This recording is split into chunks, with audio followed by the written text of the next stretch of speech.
Kagurabachi. Se estás ligado no mundo dos mangás, com certeza já ouviste falar desta obra, porque aí mês passado não se falava de outra coisa. Este mangá com apenas um capítulo conseguiu fazer o que muito mangaka por aí sonha, que é o quê? Basicamente bombar e viralizar com apenas um capítulo, logo ali no primeiro capítulo da história.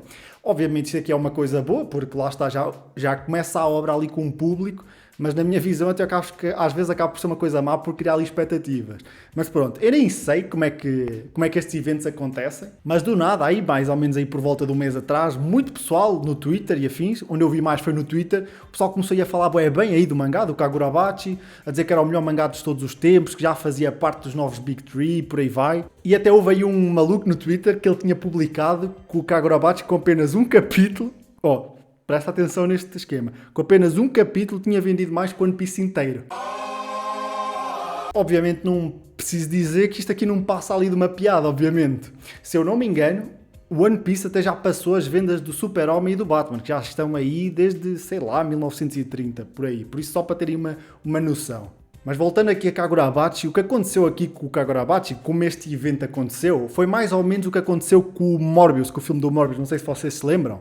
Para contextualizar, lá atrás, quando o Morbius foi lançado, o filme obviamente foi uma tristeza, foi um flop autêntico. Então meio que criou ali uma comunidade, com o pessoal ali, os trolladeiros da internet, eles criaram ali uma piada em que o Morbius seria o melhor filme de todos os tempos, que até ultrapassou o Titanic e os Avengers Ultimate em vendas não, em ingresso e tal. Então basicamente o que aconteceu com o Kagurabachi foi exatamente o que tinha acontecido com o Morbius naquela altura. E lá está, e o bacana que eu mencionei agora há pouco foi exatamente isso que ele fez. Ele pegou ali no template do meme do Morbius e colocou o Kagurabachi a dizer que tinha vendido mais que One Piece até. Eu não sei se foi este criminoso que começou esta trend. Dos que eu vi foi o que teve mais destaque. Lá está, obviamente o pessoal entrou ali todo no barco do hype para hypar o Kagurabachi como se fosse o melhor anime de sempre, o melhor mangá, no caso que ainda não há anime.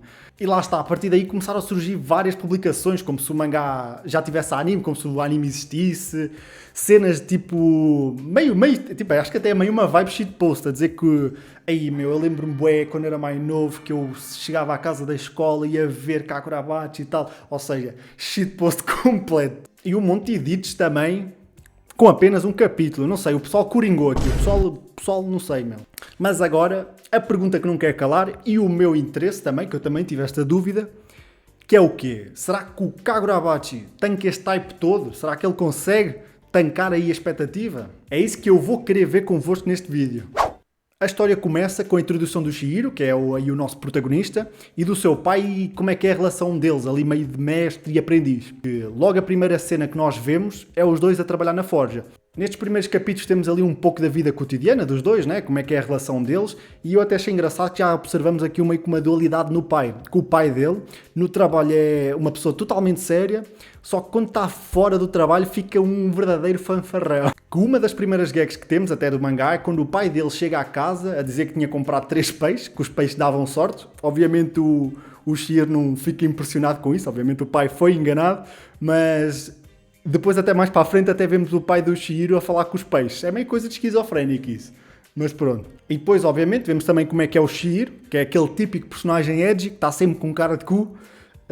Mas lá no fundo dá para sentir que o bacana é um gajo do bem, ele só é um gajo neutro. Depois destes capítulos aqui meio de introdução, continuando aí a vida deles, eles recebem a visita de um amigo de longa data do pai dele, chamado Shiba. E esse bacano, mal entra aí na casa deles, ele mete-se a falar com os peixes também. Aqui isto foi usado como comédia, obviamente, mas como a história envolve magia, talvez eles consigam sim se comunicar com os peixes, eu já começo a pensar nisso. E que no fundo se calhar nem é só uma gag, mas vocês, aqui com a explicação que eu vos vou dando da história, vocês já hei de perceber melhor. Esse amigo aí do pai do Chihiro, ele chega, já se mete ali à vontade em casa, começa ali a falar com o Chihiro, e ele aqui já nos começa a explicar um pouco como é que funciona o mundo de Kagurabachi, um pouco da lore do mundo. Ele diz-nos que o pai dele é o ferreiro mais foda que existe, que há 15 anos houve uma guerra, e nessa guerra o pai do Chihiro tinha ficado mais famoso que até os próprios samurais, sendo um ferreiro. E podia-se dizer que as armas que ele forjou deram o fim à guerra. Isto um pouco lá mais para a frente, é-nos explicado que o pai dele conseguia forjar espadas mágicas. E na altura da guerra ele tinha forjado 6 espadas especiais, estás a ver? E como existem espadas mágicas neste mundo, também existem magos. São chamados de os magos negros. Depois desta conversa temos aí um corte na linha temporal e temos um avanço de 3 anos na história. E aqui vemos um Shihiro um pouco mais velho, com uma cicatriz no rosto e tal, e o Shiba aparece para se sentar ao pé dele. Eles estavam ali a pegar um trem para ir a algum sítio.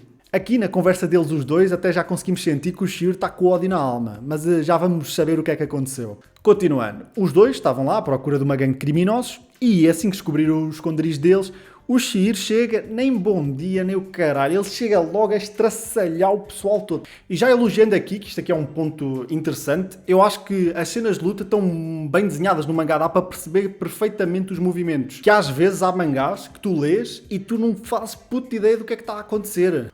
O Shihiro começa logo por nos mostrar a magia de uma das espadas que era do seu pai. E o visual desta técnica até me fez lembrar um pouco de Demon Slayer. Temos ali um pouco de água a sair da espada e depois temos os peixes. Estes peixes parecem ser exatamente iguais aos peixes que eram do pai dele, que o pai tinha comprado lá atrás. Mas com isso, o Shihiro já lança aí a técnica dele e corta a maioria do pessoal da gangue ao meio.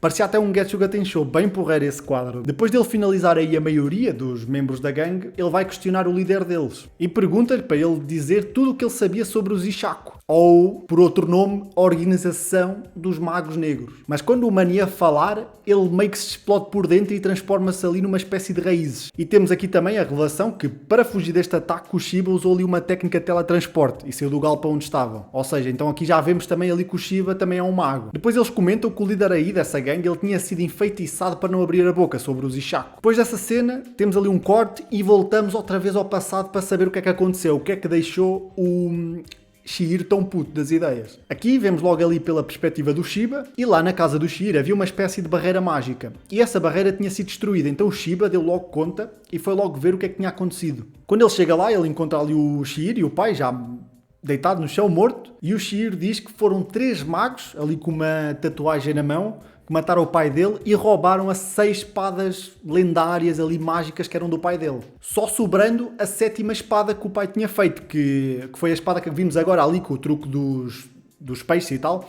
porque esta espada aqui tinha sido a última espada que o pai dele tinha feito, que ele tinha feito aquelas 6 na guerra, há 15 anos atrás, e esta 7ª ele já tinha feito depois do Shihiro nascer. Então esta espada foi a única que sobrou e é que o Shihiro usa. E depois temos aí um flashback do pai onde ele explica que cada espada tem um poder diferente e que as espadas eram muito importantes para eles, que tem um peso forte um ferreiro fazer uma espada. Porque essas espadas, elas podem defender alguém, podem proteger a vida de alguém, mas também podem tirar essa vida de alguém e fazer o mal. Então meio que cai sempre na responsabilidade do ferreiro que fez essa espada e ele, pronto, ensina aí essas virtudes ao filho, ao Shihiro, já que ele também iria ser um ferreiro aí dos pica. Então com isto, com estes elementos todos, pai morto, mãe ausente, que não foi mencionada, espadas roubadas, que era o tesouro do pai, e temos um personagem edgy, pronto, temos aqui os elementos todos para começar uma jornada de vingança. Então, lá está, o Shihiro já começa ali com aquele objetivo de, obviamente, de vingar a morte do pai e de recuperar as 6 espadas do pai, porque ele não queria que aquelas espadas fossem usadas para o mal. E aqui os Ishaku, esta gangue de magos negros, eles obviamente vão usar as espadas para fazer aí as maldades, para fazer traquinagens. E depois, sabendo aqui já tudo o que aconteceu, nós voltamos outra vez ao presente e vemos que agora o Shiba conseguiu uma pista nova e ele e o Shihiro partem em direção a Tóquio. Eu vou-vos dizer que eu não achei mal todo, eu curti da história. Obviamente o pessoal está no gozo quando dizem que o Kagurabachi é o melhor mangá de todos os tempos. Obviamente não é nada por aí além, mas eu curti, eu gosto de uma boa história de vingança e as cenas de luta à partida estão muito boas. Graças a esta fama toda que Kagurabachi teve, eu tenho quase a certeza que ele vai vir a ter anime no futuro. É muito provável, a não ser que o mangá dê um turn e vá ladrar abaixo, tipo, fique muito a mal. Mas eu acredito que vai ter sim mangá e eu até acredito que tenha potencial para isso.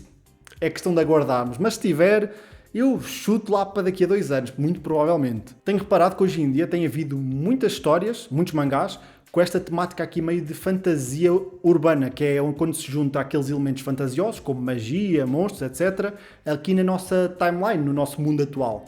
Um dos casos aí mais conhecidos é Jujutsu Kaisen, está agora aí a fazer bastante sucesso, temos também Chainsaw Man. Ou seja, são todos ali animes que agora têm surgido aqui nesta nova onda de animes que têm aí esta temática de fantasia urbana.